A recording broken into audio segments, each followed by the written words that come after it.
Think about it, what is the most dangerous movie ever made? Rob, Dyke and I both wanted to know, so this week we've done videos in collaboration about the most dangerous movies of all time. You can watch his half of the collaboration to learn about people who've been inspired by movies to kill, and you can check out mine, which is about the most politically dangerous movies and a movie that almost caused World War III.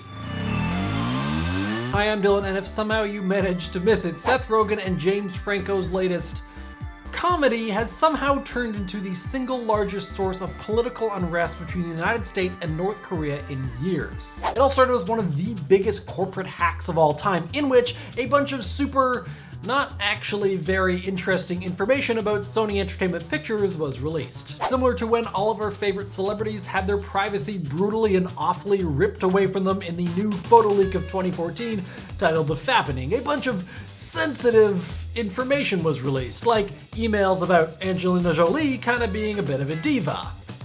Real exciting, guys. Great hack. You got them. Real good.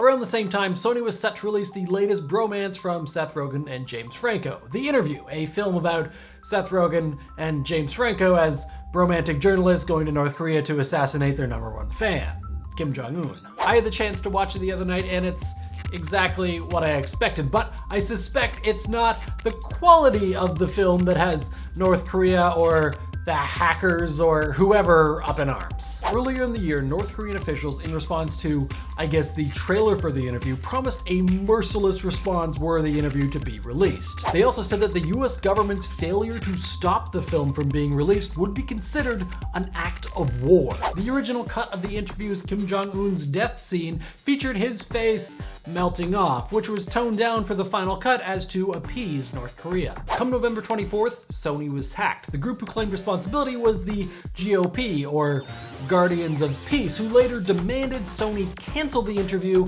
threatening 9/11 style attacks on movie theaters if they didn't. Sony then buckled to the demand of the terrorists, or executed the single greatest marketing strategy of all time by canceling the film, getting everybody in Hollywood and America talking about it, only to release it online and in a limited theater release. North Korea denied responsibility for the hack, but the FBI, regardless, was able to link it back to them. Obama, while disapproving of Sony's cancellation of The Interview, declared the hack as an act of cybervandalism by North Korea and specified that it was not an act of war, and said that the US would respond accordingly. By cyber hacking them back? I don't know. Which of course prompted North Korea to threaten to attack the White House and the Pentagon and the entire US mainland, titled the cesspool of terrorism, should such a retaliation occur. There was a lot of speculation as to whether or not North Korea was actually involved in the hack, or if it was just some disgruntled ex-employee or someone just in it for the lulz. Regardless, what we have is a James Franco and Seth Rogen film that almost caused World War III. But it wouldn't be the first time that a movie would cause such heavy political strife. Kim Jong-un reportedly has a much worse sense of humor than his late father, Kim Jong-il. While being reported as a huge fan of James Bond, Rambo, and Friday the 13th, the 2004 release of Team America saw no World War III style threatening response from Il. Though North Korean officials did push for the Czech Republic to ban the film, which they declined to do, citing that banning a film in a democracy would be absurd. Democracy is so overrated. Less ballsy, however, is Paramount Studios today. When The Interview was pulled, many theaters planned to screen the equally North Korean bashing film Team America in its stead. But Paramount also pulled out in fear that it might further anger the North Koreans, or the hackers, or whoever. Charlie Chaplin had a similar fear. After having made more than 100 silent films, he decided to take on the role of Adolf Hitler in his talkie debut, The Great Dictator, in 1940. In this film, he played his standard tramp character, this time a Jewish barber, as well as a parody character of Hitler. Chaplin started working on the film before the war in 1938 and before the worldwide realization of the horrific treatment of the Jewish population in Europe. Fearing upsetting Hitler, who America was not formally at war with yet, and the fact that there's nothing actually funny about Nazis and the fact that the film would probably get banned everywhere, Chaplin almost backed out.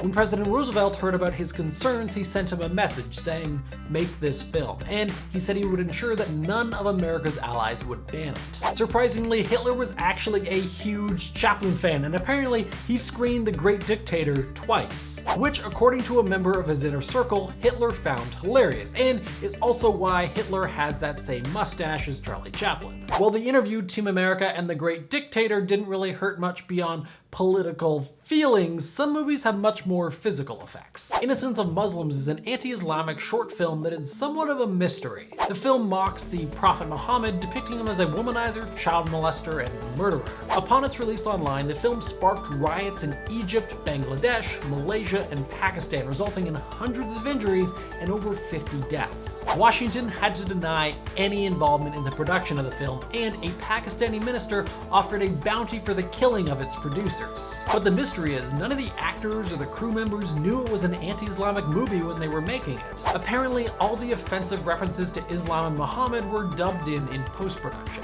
South Park also landed themselves in trouble for depicting Muhammad in the 200th episode of their show. Muhammad's appearance was censored in the broadcast version and the DVD release, but nonetheless, creators Trey Parker and Matt Stone had their futures likened to the murder of Dutch filmmaker Theo van Gogh. The episode has also been theorized as a link to a failed car bombing in Times Square, but that was never confirmed. And then there's all the movies that were outright banned due to political toe-stepping. One Day in the Life of Ivan Denisovich was banned in Finland for 24 years due to the worry that it might piss off the Soviets, leading to the entire television system on the Allen Islands being shut down when television broadcasters attempted to show the film. Twice.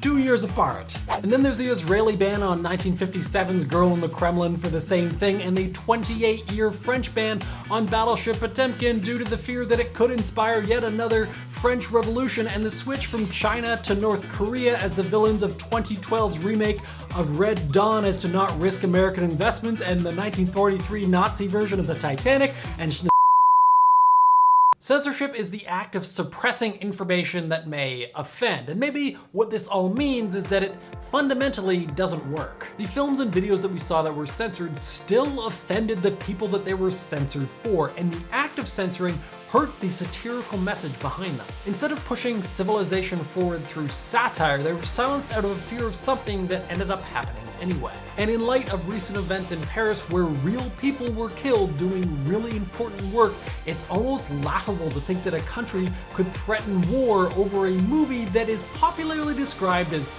meh. What do you guys think? Is the interview really that dangerous of the movie, and should other movies be censored in the name of protecting people? Let me know in the comments. Rob Dyke is the first big YouTuber to be nice to me, which is awesome. And most of you probably actually came over here from his channel, but if you didn't, be sure to go over to his channel and hit that subscribe button. Also, be sure to check out his half of the collaboration about movies that have inspired people to kill. It's really creepy, just watch. Thanks for watching, and if you haven't already, be sure to click right on my face to subscribe, or at least think about it.